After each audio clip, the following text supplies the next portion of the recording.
하나님 말씀 함께 보겠습니다. 갈라디아서 4장 1절에서 7절 말씀입니다.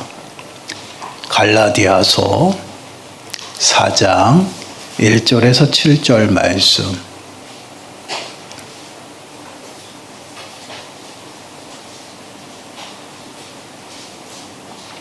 우리 찾으셨으면 한 목소리를 함께 읽겠습니다.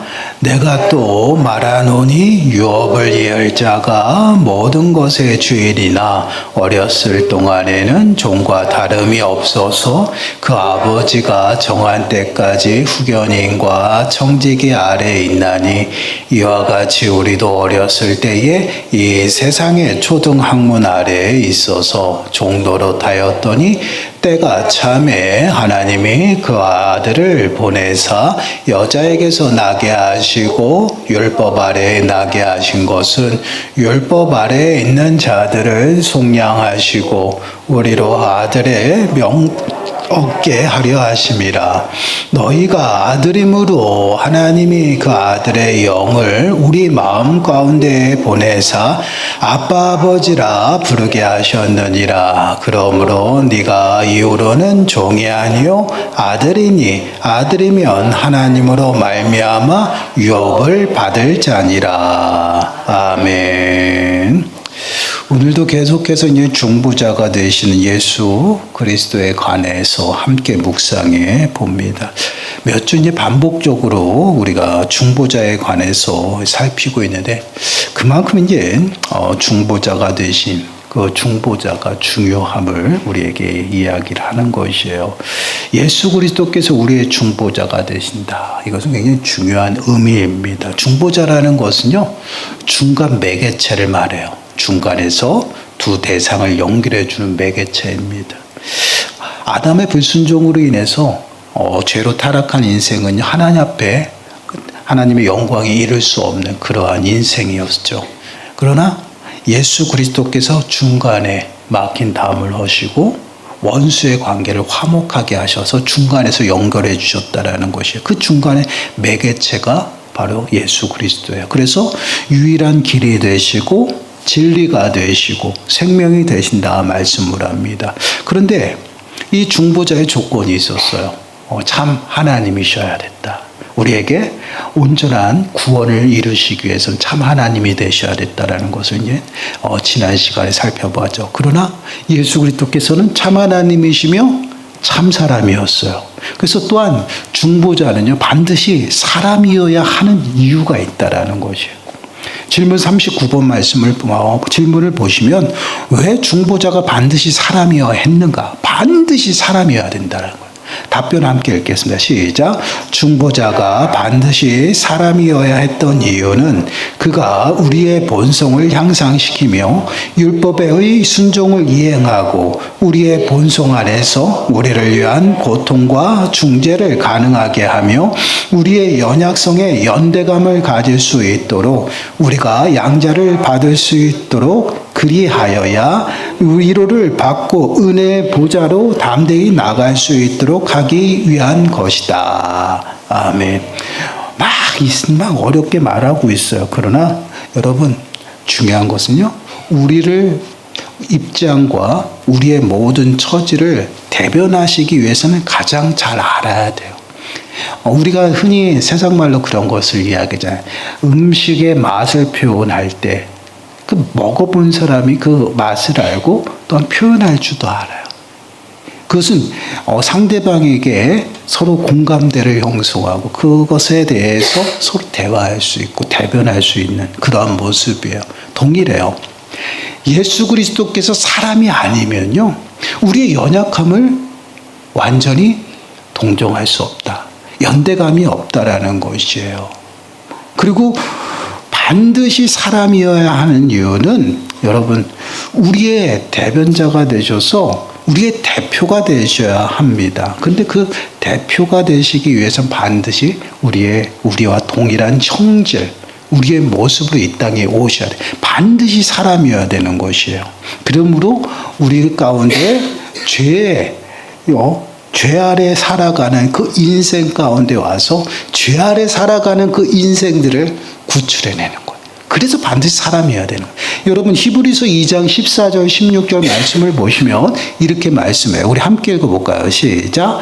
자녀들은 혈과 육에 속하였음에 그도 또한 같은 모양으로 혈과 육을 함께 지니심은 죽음을 통하여 죽음의 세력을 잡은 자 곧 마귀를 멸하시며 또 죽기를 무서워함으로 한평생 매어 종노릇하는 모든 자들을 놓아주려 하심이니 이는 확실히 천사들을 붙들어 주려 하심이 아니요 오직 아브라함의 자손을 붙들어 주려 하심이라. 아멘.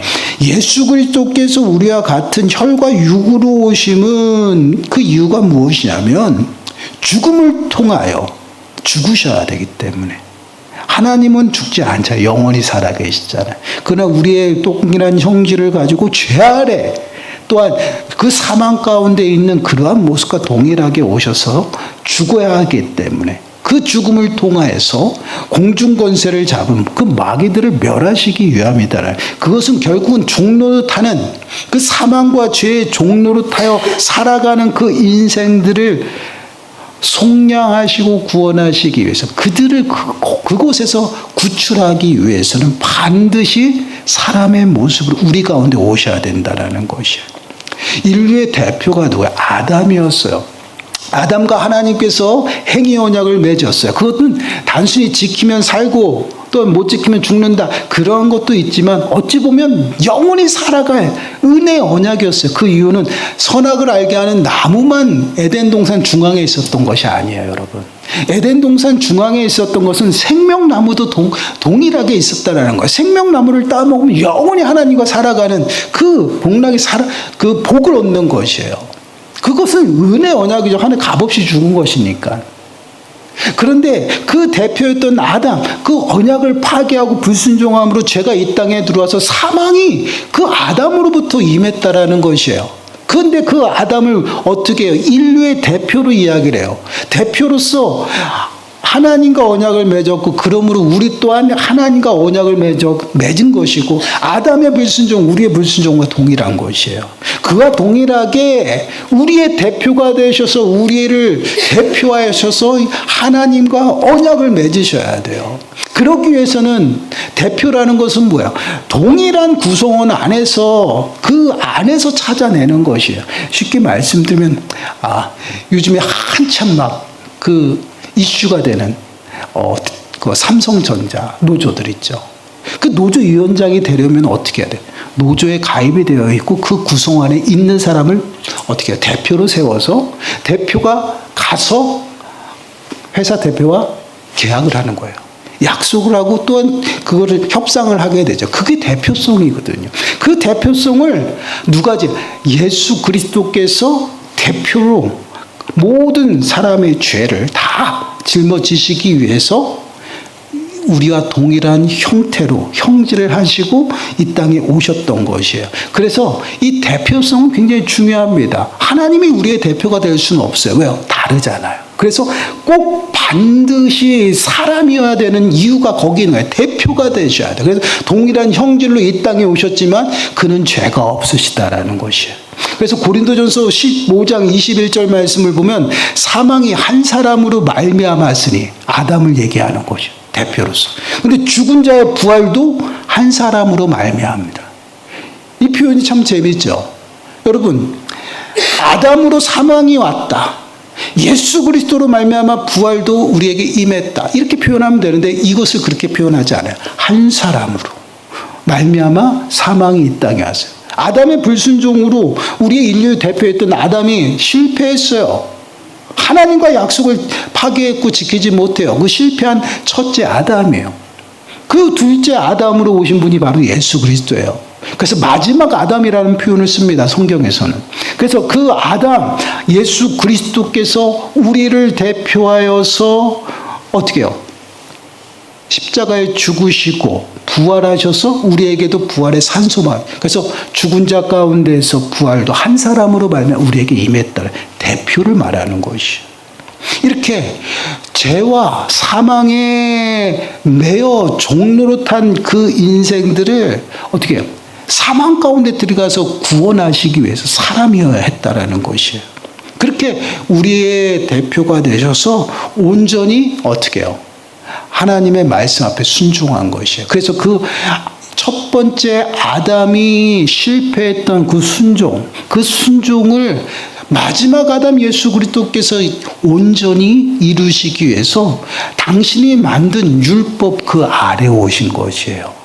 율법 아래에 있는 인생들은 어때요? 그 율법으로 인해서 늘 어떻게 심판받으며 살아가게 돼요. 죽음 가운데 살아가는 인생이에요. 그래서 여러분 오늘 본문 4절과 5절 보세요. 4절과 5절 말씀 보면 때가 참에 예수 그리스도께서 오실 때가 됐다는 거죠. 하나님이 그 아들을 보내사 여자에게서 나게 하시고 동정녀 마리아에게서 성령으로 잉태되셨어요. 그런데 죄 아래 살아가는 인생들에게 오셨기 때문에 율법 아래 나게 하신 것은 율법 아래에 있는 자들을 속량하시고 우리로 아들의 명분을 얻게 하려 하심이라.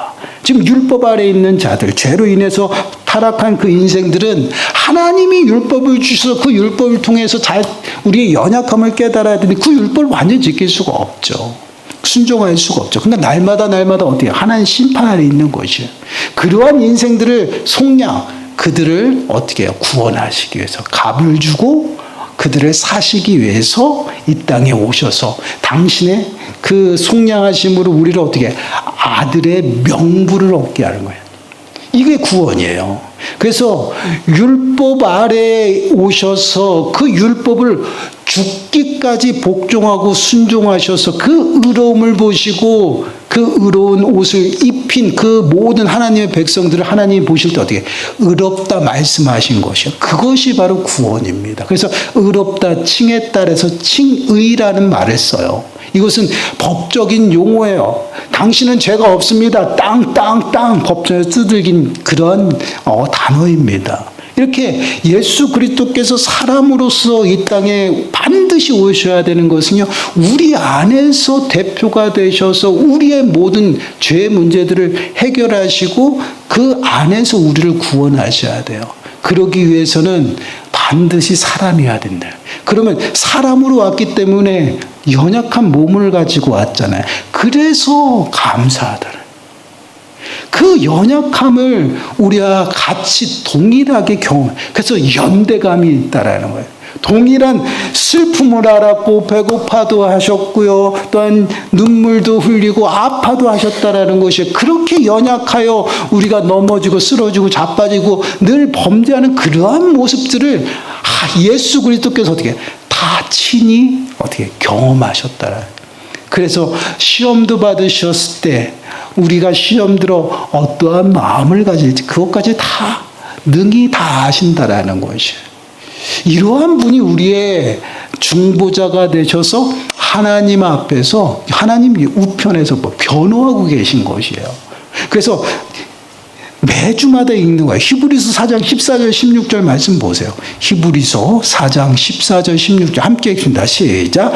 그러므로 우리에게 큰 대제사장이 계시니 승천하신 이 곧 하나님의 아들 예수시라.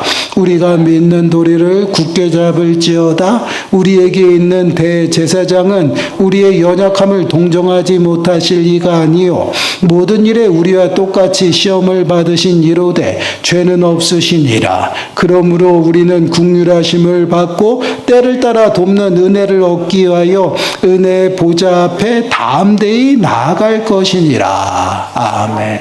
계속해서 이 구절을 읽는 것이 중보자가 되신 예수 그리스도를 잘 표현하는 거예요.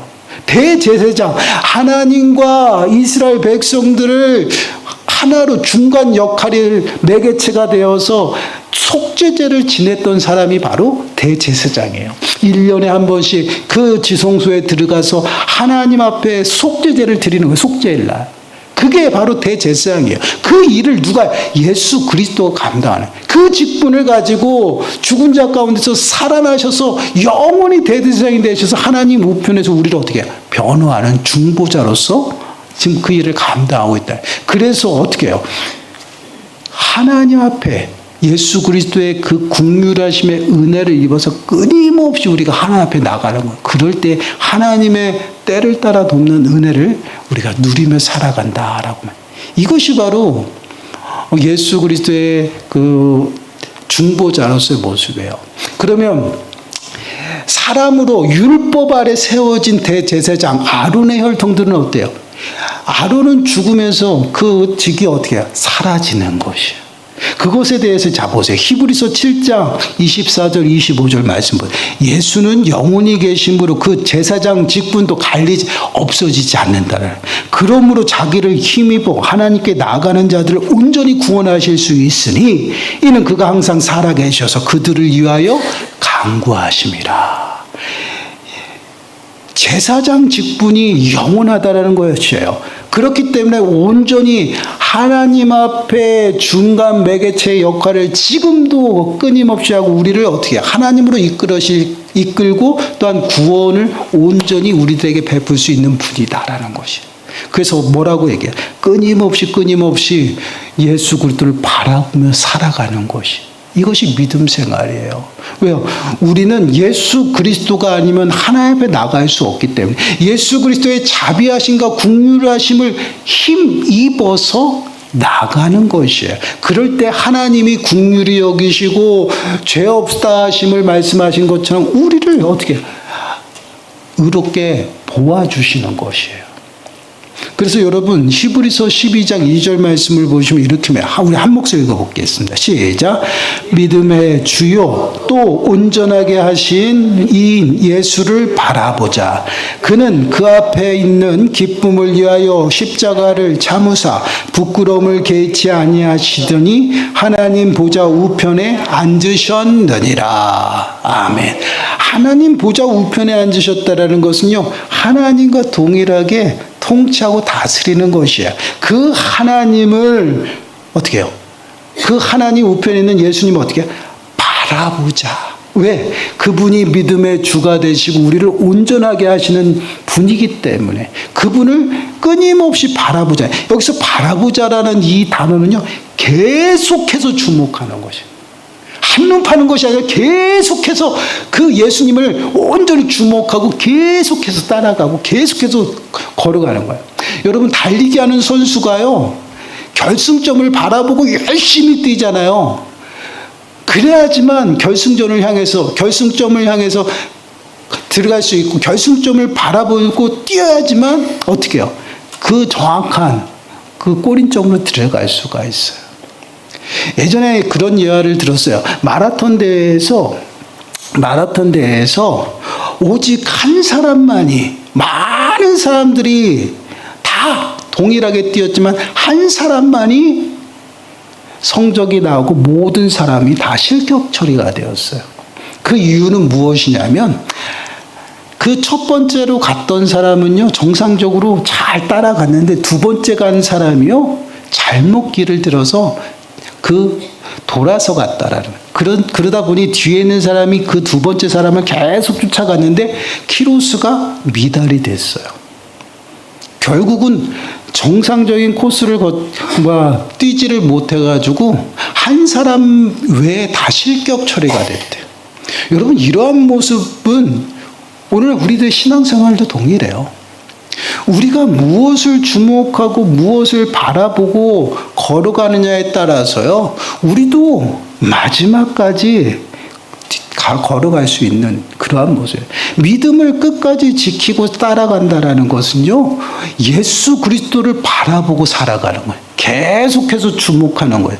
달리기 하는 선수가 결승점을 놓고 그것을 향해서 뛰어가듯이요, 믿음의 모습도 동일해요. 예수 그리스도를 온전히 주목하고요, 그 시선이 다른 곳으로 향하면 안 돼요. 엉뚱한 곳으로 가게 하면 결국은 넘어지거나 결국은 마지막까지 뛰지 못하는 일들한테 떨어져 나가겠죠. 그래서 빌립보서 3장 14절 말씀을 보시면 표대를 향하여 그리스도 예수 안에서 하나님이 위에서 부르신 부름의 상을 위하여 달려간다라고 말해요. 표대, 예수 그리스도. 예수 그리스도를 힘입어 하나님 앞에 나갈 수 있어요. 그렇기 때문에 우리는 한순간도 예수 그리스도에서 시선이 다른 곳으로 향하면 안 된다는. 그래서 믿음의 주여 우리를 온전하게 하신 이인 예수를 바라보자.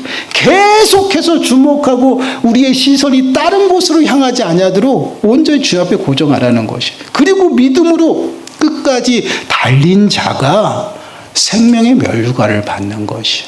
근데 여러분, 우리의 시선이 고정되고 주를 바라보고 계속해서 뛰어가는 그 속에서 우리는 끊임없이 넘어지고 쓰러지고 자빠지고 또한 죄를 범하며 불의를 행하며 살아가겠죠. 그런데 그러한 모든 것들을 우리의 중보자가 되신 예수 그리스도께서 아시고 변화하신다라는 것이에요.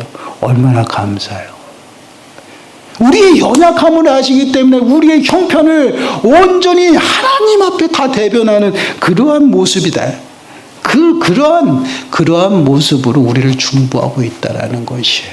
단순히 우리가 죄의 종노릇하고 율법 아래 머물며 심판 가운데 있는 그 모든 우리들의 인생을 구원하시기에 우리 가운데 오셨지만 우리와 동일하게 모든 것을 경험함으로 우리와 연약함을 연대하신다는 거예요.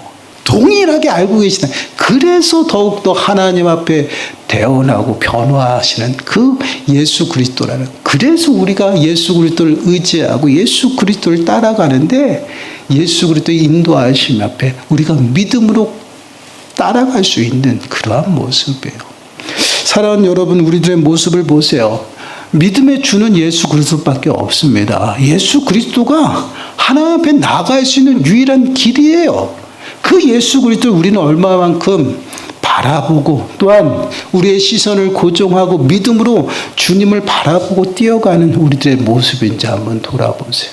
그리고 우리는 정말 연약하여 넘어지고 연약하여 아파할 때 과연 누구를 찾고 있는지 한번 돌아보시기 바라요. 우리의 중보자는 예수 그리스도, 예수 그리스도를 간절히 찾고 예수 그리스도 앞에 우리의 모든 걸 쏟아 놓으면요, 하나님 앞에 주님이 대신 중보하신다라는 거예요. 기도하시고 대변하셔요. 그리고 하나님의 은혜 보좌 앞으로 우리를 이끌어 가십니다. 그리고 우리를 때를 따라서 돕는 은혜 가운데 살아가게 하셔요. 이러한 은혜로 우리는 과연 살아가고 있는지, 그리고 가장 중요한 거, 우리의 시선은 믿음의 주가 되시는 그 예수 그리스도 앞에 고정되어 계속해서 예수 그리스도를 주목하고 따라가고 있는 우리의 모습인지. 예수님이 말씀하십니다. 너희는 좁은 길을 걸어가라고 그래요. 좁은 문으로 들어가라고 말씀하셔요. 어렵고 힘들다라는 것이죠. 그곳은 협착하고 어렵고 찾는 사람이 없다라고 했어요. 많은 사람이 찾지 않는다. 그만큼 어렵다라. 무엇이요? 믿음 생활. 믿음을 지키며 살아간다라는 거 결코 쉽지는 않습니다. 그럼에도 불구하고 그곳으로 가라는 것은 예수 그리스도께서 그 길을 가셨다라는 것이에요. 그래서 그곳에 생명이 있다라는 것이에요. 그러니 너희는 나만 믿고 따라오라는 것이에요. 그럼 내가 다 변호해주고 내가 다 중간에서 도와줄게. 바로 이런 말이거든요. 과연 우리는 무엇을 의지하며 살아가고 있는지 한번 돌아보세요. 갈수록 어려워집니다. 우리는 이 땅 가운데 살아가면서 믿음 생활하는 것은 더더욱 어려워지죠. 마지막 때를 살아가고 있어요. 마지막 때는요, 정말 참과 거짓이 무엇인지 구별하기 더욱 힘들어진다고 합니다. 우리의 시선이 예수 그리스도 앞에 고정되어 있지 아니하면 여러분, 우리는 늘 헷갈리며 살아갈 수밖에 없어요.